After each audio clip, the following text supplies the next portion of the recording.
Hi, and welcome back to Beans and Bezels. There's something about 1970s watch design that makes it incredibly appealing to me. A lot of watches from that era used straight lines, dramatic angles, and an abundant use of flat surfaces.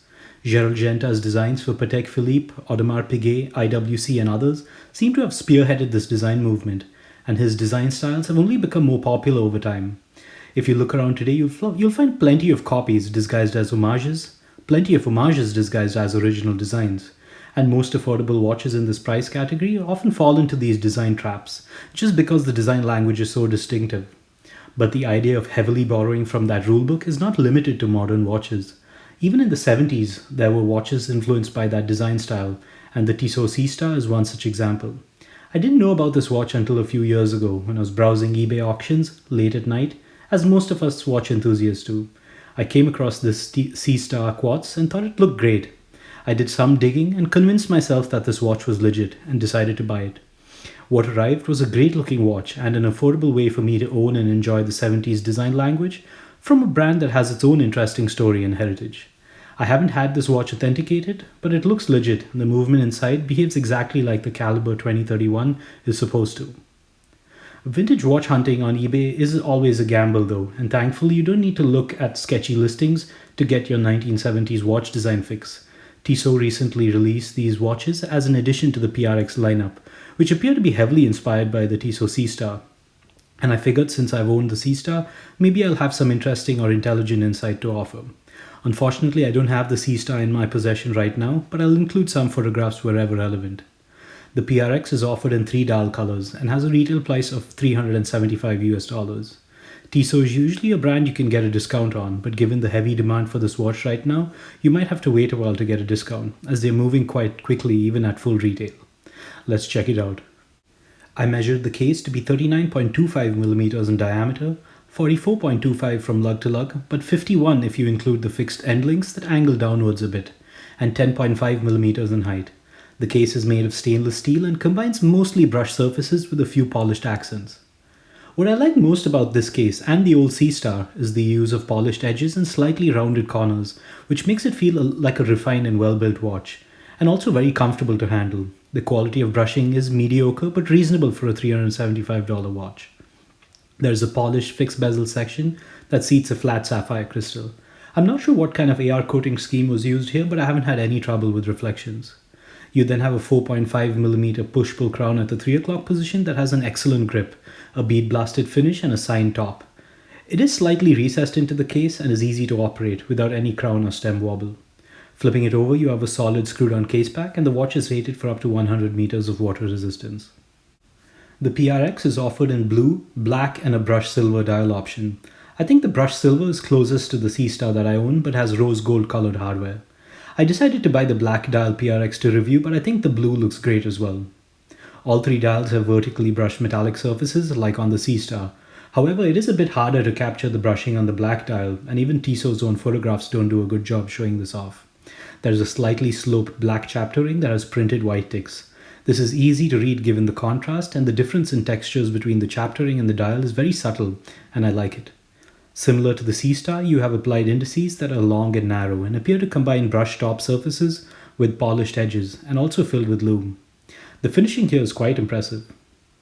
The brand's logo and watch name are printed below the 12 o'clock and above the 6 o'clock hour markers respectively, whereas the original Seastar, there was also an applied logo. You then have a date window at the 3 o'clock position that is very neatly cut into the dial surface with sloped sides and a white date wheel. While this looks neater and a bit more elegant, I prefer the bold framed window on the Seastar. The PRX gets an entirely new handset that does follow the design style of the indices to an extent, with a brushed center section and polished sides. The proportions are great and the handset is very easy to read. Overall, I like what they did with the dial here. They retained most of the original design elements but made a few changes to suit the larger dial size and more modern preferences. A bulky frame date window and slim but weakly loomed handset may not have been as popular on this watch.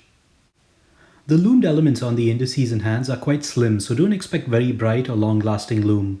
You aren't going to be able to read the time when you wake up at 3 a.m. in a panic after your recurring nightmare of trading your entire watch collection for one Filippo Loretti watch. But the loomed hands and modestly loomed indices should be sufficient for quick light to dark transitions and maybe an hour or two in the dark. I think the lume design is an upgrade from the small tritium lume pips and hands on the older Seastar. There's not much to discuss about the movement, as this watch uses a pretty standard ETA quartz movement, the F06115. It's an entry-level quartz movement, as expected, with a battery that needs to be replaced every 4 to 5 years. I believe that Tissot will release an automatic version of this watch for around $600 in July this year, with only a small increase in case thickness and a dial that is definitely trying to be an Audemars Piguet Royal Oak, and is slightly disappointing to be honest. On the other hand, the Seastar actually uses a pretty interesting movement I believe is called the Caliber 2031, where you adjust the time by pressing down the crown and holding it down for different amounts of time to adjust the seconds hand, minute hand, and hour hands respectively. The quality and finishing of the bracelet is great for the price. A lot of brands have tried to ride the Gerald Genta hype train and have usually done a good job with case finishing, but almost always failed at the integrated bracelet. The links are usually too rough or sharp, the finishing isn't great, or the articulation is just extremely poor. This watch does a better job than most, with soft edges and corners on all the links, a reasonable amount of articulation, and no hair pulling that I experienced. It tapers from about 24.5mm after the end links to 17.5mm at the clasp. The end links don't articulate and hence increase the effective lug-to-lug width, but the end links on the old Seastar didn't articulate much either. But it was less obvious given the smaller overall footprint of that watch. The finishing on all the links is good though, and the design has been mostly preserved. The PRX has a butterfly style clasp with 2 half links included. I was able to dial a pretty decent fit, but I prefer the press fit clasp on the Seastar, which has 7 micro adjustment slots spanning the entire length of the clasp. The 39.25mm case diameter and 44.25mm lug-to-lug width were a bit larger than you would expect because of the fixed end links, increasing the effective lug-to-lug width to about 51mm. This watch wears a lot larger than the original Seastar, but isn't too large on my 6 1/4 inch wrist. I'd say that my wrist size is probably the lowest recommended size to wear this watch without too much overhang. I wouldn't say this is the most comfortable watch to wear, but it's not bad either. I've heard some folks say that this is difficult to wear because it's too large, and while that's mostly a personal preference, I think some of those comments have been exaggerated. But if you're comparing it against its predecessor, then yes, absolutely, this is a much larger watch, and it's going to have a very different presence on your wrist. I'll wrap this up quick. I like this watch, and I think for the price that you're paying, you're getting good build quality, excellent dial finishing, and a watch that has all the 1970s design DNA that we all love. I know a lot of watch enthusiasts will want to sit this one out and wait for the automatic movement, and that's completely fair. But personally, the only reason I'd buy this watch is because of what it looks like, and I couldn't really care about the movement inside. And given that the Seastar was quartz, maybe you can argue that the quartz is closer to the original. Although the Caliber 2031 is a lot more interesting than the ETA quartz inside this one. And lastly, if the leaked photograph of the automatic is accurate, then I think that watch steps into Royal Oak homage territory for me, and I much prefer this dial. So at $375 and maybe close to $300 when the discounts kick in for the quartz one, this watch is a lot nicer than some of the other Genta-esque watches that I've reviewed on this channel. As always, thanks for watching, and don't forget to read my other reviews in the link below.